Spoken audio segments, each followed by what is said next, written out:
Hello guys, welcome to my YouTube channel codes.sobism। हमने सी programming का नया कोर्स शुरू कर दिया है। अगर आप ये कोर्स देख रहे हैं तो इस कोर्स की प्लेलिस्ट को सेव कर लो और शेयर कर दो उन लोगों के साथ जो प्रोग्रामिंग सीखना चाहते हैं और स्टार्ट करना चाहते हैं सी प्रोग्रामिंग से। सी प्रोग्रामिंग बेस्ट लैंग्वेज है स्टार्ट करने के लिए, क्योंकि आपके बेसिक्स कवर कर लेती है और आपकी लॉजिक बिल्डिंग में बहुत ज़्यादा हेल्प करती है। एक बार आप लॉजिक बिल्डिंग सीख गए तो आप सारी लैंग्वेजेस बहुत आसानी से सीख सकते हो। तो अगर आपको ये वीडियोस अच्छी लग रही हैं तो आप शेयर करो, लाइक करो। और अब हम चलते हैं अपनी थर्ड वीडियो पर। लास्ट वीडियो में हमने हेलो वर्ल्ड का प्रोग्राम बनाया था, उसके बाद हेलो वर्ल्ड के प्रोग्राम को हमने समझा था, उससे हमने basic structure of a C program समझा था। और अब इस वीडियो में हम कुछ नई चीज़ें सीखेंगे, कुछ वर्ड्स के बारे में सीखेंगे जो हमारे लिए इम्पोर्टेंट है सी प्रोग्रामिंग सीखने के लिए। कंपाइलर क्या होता है, बेसिक कंपाइलेशन स्टेप्स क्या होते हैं, कमेंट्स, टोकन्स, कीवर्ड्स और आइडेंटिफायर्स, इन सब के बारे में हम इस वीडियो में अच्छे से पढ़ेंगे। तो हम सबसे पहले कंपाइलर का मतलब समझते हैं। What is a compiler? A program that converts instructions into a machine code or low level form so that they can be read or executed by a computer। इसका मतलब ये है कि एक ऐसा प्रोग्राम होता है, कंपाइलर एक ऐसा प्रोग्राम होता है जो इंस्ट्रक्शंस को मशीन कोड या लो लेवल फॉर्म में कन्वर्ट करता है और कंप्यूटर रीडेबल फॉर्म में कन्वर्ट कर देता है। इसका मतलब ये है कि आपने अपने सोर्स कोड में एक सी प्रोग्राम लिखा और आपने कंपाइलर को दे दिया और कंपाइलर कंप्यूटर को दे देगा। तो अगर कंपाइलर सीधा कंप्यूटर को दे देता तो कंप्यूटर वो प्रोग्राम समझ नहीं पाता, क्योंकि कंप्यूटर बस 1 और 0 की लैंग्वेज में समझता है। क्योंकि कंप्यूटर बस 1 और 0 की लैंग्वेज समझता है, जिससे हम बाइनरी लैंग्वेज कहते हैं। तो कंप्यूटर बस वही फॉर्म समझ सकता है। तो कंपाइलर का काम यही होता है कि हमारे जो कोड को वो कंप्यूटर के समझने लायक फॉर्म में कन्वर्ट कर दे। और अब कंपाइलेशन स्टेप्स समझते हैं। कंपाइलेशन स्टेप्स में सबसे पहले हमारा प्री प्रोसेसिंग होता है, और फिर कंपाइलेशन होता है, फिर असेंबली होता है और फिर लिंकिंग होता है। कंपाइलेशन स्टेप्स बहुत इंपॉर्टेंट है समझने के लिए। हम हर प्रोग्रामिंग लैंग्वेज के साथ ही इसी को एसोसिएट कर सकते हैं। हर प्रोग्रामिंग लैंग्वेज में सबसे पहले प्री प्रोसेसिंग होती है, फिर कंपाइलेशन होता है, फिर असेंबली होती है, फिर लिंकिंग होती है।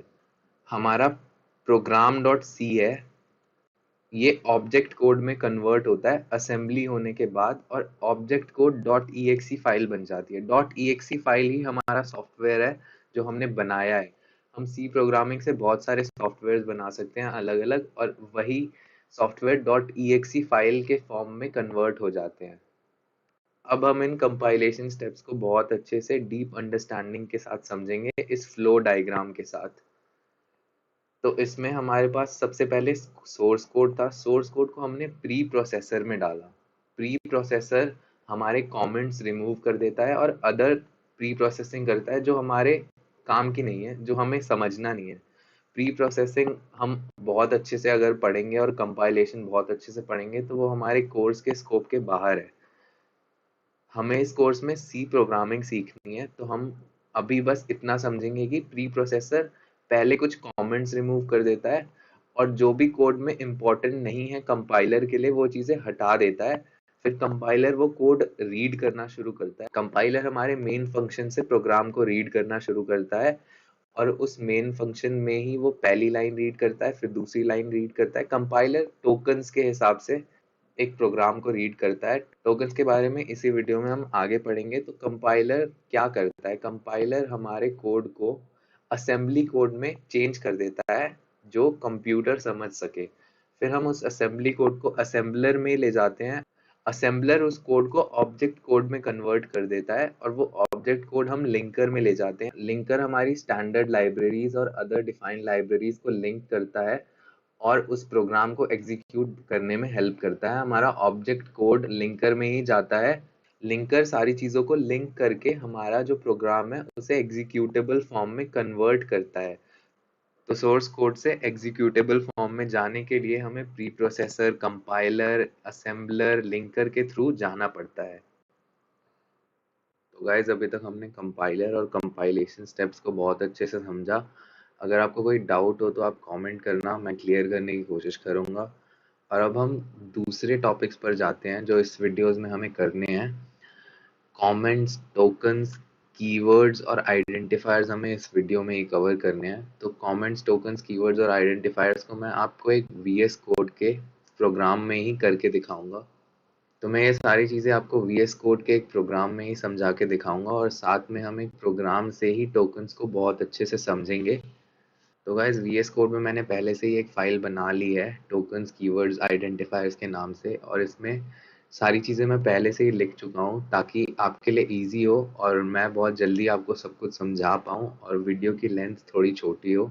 तो गाइस हम कमेंट से स्टार्ट करते हैं। गाइस वैसे आपको समझ नहीं आ रहा होगा कि ये ग्रीन में इतना सब कुछ क्या लिखा हुआ है, तो मैं आपको बता दूं कि ये ग्रीन में जितना भी है ये सब एक कमेंट ही है।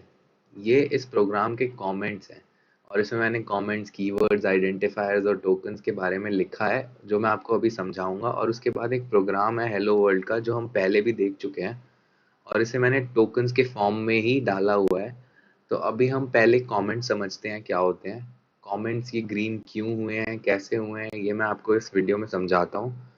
कमेंट्स कंप्यूटर प्रोग्रामिंग में एक कमेंट प्रोग्राम रीडेबल एक्सप्लेनेशन या एनोटेशन होता है सोर्स कोड का। हम सोर्स कोड में एक रीडेबल एक्सप्लेनेशन और एनोटेशन डालते हैं क्योंकि जब बहुत कॉम्प्लेक्स प्रोग्राम्स हम लिखते हैं तो उसमें हमें कमेंट्स की बहुत ज़रूरत पड़ती है समझने के लिए कि कौन सा वेरिएबल कहाँ है और इस लाइन का क्या मतलब है और कैसे है। तो हम वहाँ कमेंट्स ऐड करते हैं और जो भी उस प्रोग्राम को रीड कर रहा है उसे वो कमेंट्स पढ़ के हेल्प मिलेगी कि ये प्रोग्राम लिखा कैसे गया है और इसका मतलब क्या है। तो कोई भी प्रोग्रामर जब एक प्रोग्राम लिखता है तो उसमें कमेंट्स भी ऐड करता है कि जो फेलो प्रोग्रामर्स होते हैं और दूसरे लोग जब वो प्रोग्राम रीड करेंगे तो वो उस प्रोग्राम को समझ पाए, क्योंकि वो अपने हिसाब से चीज़ें लिखता है और अपने हिसाब से ही सारे वेरिएबल्स डिफाइन करता है। वेरिएबल्स के बारे में हम आगे पढ़ेंगे, बहुत अच्छे से पढ़ेंगे और मैं आपको सब समझाऊंगा, आपको सब समझ आ जाएगा। पहले हम कमेंट्स समझ लेते हैं। कमेंट्स दो टाइप के होते हैं, तो इसमें मैंने लिखा हुआ है कमेंट्स एक सिंगल लाइन कमेंट होता है और एक मल्टी लाइन कमेंट होता है। सिंगल लाइन कमेंट एक लाइन में कमेंट डालने के लिए होता है, मल्टी लाइन कमेंट को हम यूज करते हैं मल्टीपल लाइन में कमेंट्स डालने के लिए। कमेंट्स जब हमें बहुत बड़े लिखने होते हैं और बहुत बड़ा कमेंट होता है तो हम मल्टी लाइन कमेंट यूज कर लेते हैं, और जब हमें एक छोटी सी लाइन लिखनी हो या छोटा सा कोई कमेंट डालना हो तो हम एक सिंगल लाइन कमेंट यूज करते हैं। तो सिंगल लाइन कमेंट लगाने के लिए आपको बस दो स्लैश लगाने हैं और फिर आगे आप अपना कमेंट लिख लो। और मल्टी लाइन कमेंट लगाने के लिए स्लैश लगाओ, एस्टेरिक सिंबल लगाओ, फिर अपना कमेंट पूरा जितना भी आपका कमेंट है वो लिखो और उसके बाद वही एस्टेरिक सिंबल और स्लैश लगा के आप उस कमेंट को बंद कर दो। तो ऐसे हम कमेंट्स को यूज करते हैं और हम आगे भी कमेंट्स को यूज करेंगे और आपको कमेंट्स के बारे में ज़्यादा अच्छे से समझ आएगा। तो अब हम कीवर्ड्स को समझते हैं। Keywords pre defined reserved words होते हैं सी लैंग्वेज में और सबका कोई स्पेसिफिक फीचर होता है, और सी प्रोग्रामिंग की फंक्शनैलिटीज को कीवर्ड्स बढ़ाते हैं और इन सब के एक स्पेशल मीनिंग होते हैं जो कंपाइलर ही समझ सकता है। कोई भी कीवर्ड है जैसे इंट, तो कंपाइलर समझ जाएगा कि इंट से हम इंटीजर को डिफाइन करना चाहते हैं, रिटर्न से हम किसी रिटर्न वैल्यू को डिफाइन करने के लिए बोल रहे हैं। और कीवर्ड्स रिजर्व्ड होते हैं कंप्यूटर में और हम वो कीवर्ड्स खुद के लिए यूज नहीं कर सकते और हम उन्हें खुद डिफाइन नहीं कर सकते। जो डिफाइंड है वो हमें याद करना पड़ेगा। और सी प्रोग्रामिंग लैंग्वेज में 32 कीवर्ड्स होते हैं। कीवर्ड्स को हमें याद तो करना नहीं होगा, बट हमें ये पता होना चाहिए कि कीवर्ड्स होते क्या हैं, और 32 कीवर्ड्स होते हैं। तो मैं आपको एक एक्सरसाइज दे रहा हूँ कि आप गूगल करके 32 कीवर्ड्स के बारे में पढ़ो और समझो कि वो क्या होते हैं। वैसे मैं आपको बता दूं कि ये 32 कीवर्ड्स आपको याद नहीं करने पड़ेंगे। इनमें से जो भी आपके लिए इम्पोर्टेंट है वो आप सीख जाओगे जैसे जैसे आप प्रोग्रामिंग में आगे बढ़ोगे। वो कीवर्ड्स आपको याद होते जाएंगे और उनका मतलब भी समझ आता जाएगा। जैसे अभी आपको इंट का मतलब पता होगा कि इंट का मतलब इंटीजर होता है, रिटर्न का मतलब रिटर्न वैल्यू होती है, और कैर का मतलब कैरेक्टर होता है, जो मैंने अभी बताया नहीं तो मैं अब बता देता हूँ कि कैर का मतलब कैरेक्टर होता है। और कैर कीवर्ड से हम किसी भी कैरेक्टर को डिफाइन कर सकते हैं सी प्रोग्रामिंग लैंग्वेज में। अगर आपको वीडियो स्लो लग रहा है तो आप स्पीड बढ़ा के देख लो। यूट्यूब पे फीचर होता है कि आप स्पीड को बढ़ा सकते हो, और आपको बहुत फास्ट लग रहा है तो आप स्पीड को स्लो भी कर सकते हो यूट्यूब पे। तो वो आप अपने हिसाब से देख लो। मैं एक मॉडरेट स्पीड में पढ़ा रहा हूँ क्योंकि हो सकता है कि कोई बच्चा बिल्कुल ही बिगिनर हो और हो सकता है किसी बच्चे को पता हो इन चीज़ों के बारे में। तो उन दोनों को समझाना चाहता हूँ मैं, इसलिए मॉडरेट स्पीड में ही रहता हूँ मैं, लेकिन आप अपने हिसाब से स्पीड को ज़्यादा या कम कर सकते हो। और जो बिल्कुल एब्सोल्यूट बिगिनर्स हैं, जिनको ये चीज़ें फर्स्ट टाइम दिख रही हैं और इन चीज़ों को वो फर्स्ट टाइम देख रहे हैं, तो मैं उन्हें रेकमेंड करूँगा कि ये वीडियो आप फिर से देखो, तो आपको ज़्यादा अच्छे से समझ आएगा। और इन चीज़ों को नोट कर लो या स्क्रीनशॉट ले लो, क्योंकि ये सब बहुत इंपॉर्टेंट होने वाला है। और अगर आप सी प्रोग्रामिंग सीख रहे हो फर्स्ट टाइम, तो आपको ये चीज़ें वापस पढ़नी पड़ेगी, तो आपके पास नोट्स होने चाहिए जिन्हें आप रीड करके ये सब रिवाइज कर पाओ। तो अभी तक हमने कीवर्ड्स पढ़ लिया है, तो हम आइडेंटिफायर्स पे आ जाते हैं। आइडेंटिफायर्स एक नाम होता है जो यूज़र देता है। बस आपको इतना समझना है कि आइडेंटिफायर एक नाम है जो यूज़र दे रहा है कंप्यूटर को या फिर कंपाइलर को। तो कीवर्ड्स हमारे पास पहले से ही, जो कंपाइलर के पास वर्ड्स हैं वो कीवर्ड्स हो गए, जो हम देंगे वो आइडेंटिफायर्स हो गए। और आइडेंटिफायर्स को डिफाइन करने के लिए हमारे पास कुछ सेट ऑफ रूल्स होते हैं, जो वेरिएबल्स के लिए भी होते हैं और वो हम बाद में पढ़ेंगे। बट आइडेंटिफायर के लिए आप इतना समझ लो कि हम अल्फा न्यूमेरिक कैरेक्टर्स यूज कर सकते हैं और अंडरस्कोर यूज कर सकते हैं किसी भी आइडेंटिफायर को डिफाइन करने के लिए।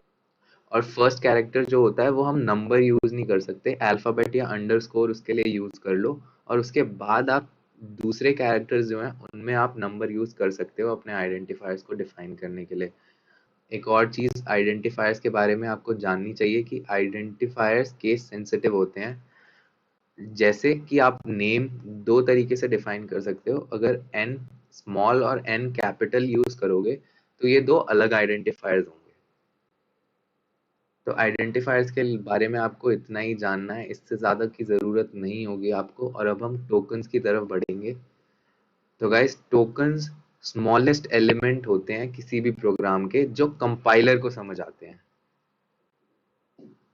कंपाइलर को जो सबसे छोटा एलिमेंट किसी भी प्रोग्राम में समझ आ जाता है, उसी को हम टोकन बोलते हैं। तो टोकन के अलग अलग फॉर्म्स होते हैं, अलग अलग टाइप्स होते हैं, जैसे keywords, identifiers, constants, strings, operators. ये सारे के सारे टोकन्स होते हैं। कॉन्स्टेंट, स्ट्रिंग्स और ऑपरेटर्स के बारे में हम आगे पढ़ेंगे और हमें बहुत अच्छे से ये सब समझ आ जाएगा। अभी आप टेंशन मत लो और बस टोकन्स को समझो।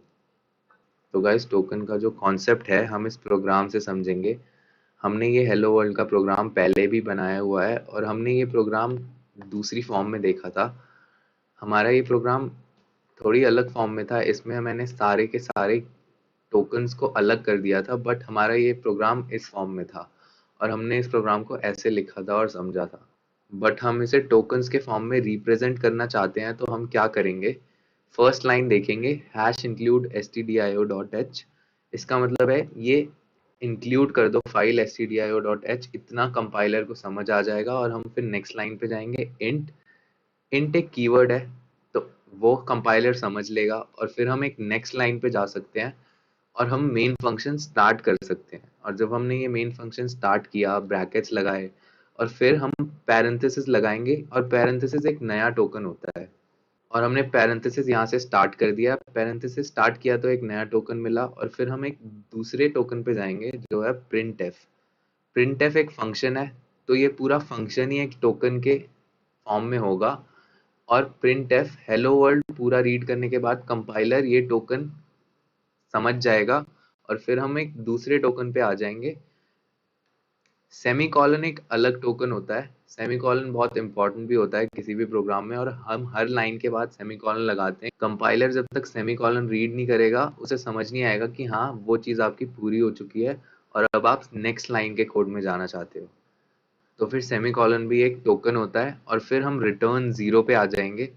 रिटर्न जीरो है, ये एक रिटर्न वैल्यू है, तो कंपाइलर समझ जाएगा कि हाँ, ये एक एक टोकन हुआ, रिटर्न जीरो। और उसके बाद हमने सेमीकोलन को नीचे कर दिया है, क्योंकि सेमीकोलन हमें पता है कि वो एक अलग टोकन होता है। और फिर एंड में हम पैरेंथेसिस को क्लोज भी करेंगे। जब भी हम किसी फंक्शन के लिए या कोई ब्लॉक ऑफ कोड के लिए पैरेंथेसिस स्टार्ट करते हैं, तो हमें वो पैरेंथेसिस क्लोज भी करना इम्पोर्टेंट होता है। और जब भी वो टोकन कंपाइलर समझ सकता है और हमारा प्रोग्राम वहां से खत्म हो गया। हमारा ये छोटा सा प्रोग्राम है, लेकिन इसमें 1 2 3 4 5 6 7 8 9 टोकन्स यूज हुए हैं। और 9 टोकन्स को यूज करके हमने बस हेलो वर्ल्ड आउटपुट कंसोल पे प्रिंट कराना है। तो हम एक बार ये चेक करके देख लेते हैं। कंट्रोल एस से हम इसे सेव करेंगे और रन करा के देखेंगे तो हमें पता चलेगा कि हेलो वर्ल्ड आउटपुट कंसोल में आ गया है। तो मतलब हमारा प्रोग्राम में कोई प्रॉब्लम नहीं है और टोकन्स को रीड कर लिया है कंपाइलर ने बहुत अच्छे से, और ये टोकन्स का कॉन्सेप्ट भी आपको क्लियर हो गया होगा। तो गाइज इस वीडियो के लिए इतना ही, और हम आगे के कॉन्सेप्ट्स नेक्स्ट वीडियोस में सीखेंगे, आने वाली वीडियोस में। और अगर आपको ये प्लेलिस्ट अच्छी लग रही है और सी प्रोग्रामिंग और अच्छे से समझना चाहते हैं, आप सीखना चाहते हैं और अभी आप एक बिगिनर हैं, तो आप इस प्लेलिस्ट को बुकमार्क कर लो, सेव कर लो, और आप शेयर भी करो उन लोगों के साथ जिन्हें लगता है कि वो प्रोग्रामिंग कभी कर नहीं सकते या फिर वो सीख नहीं पाएंगे, या उन लोगों को ऐसा लगता है कि वो कहाँ से शुरू करें। तो ये बेस्ट जगह होगी आपके लिए सी प्रोग्रामिंग सीखने के लिए। तो guys, thanks for watching, see you in the next video.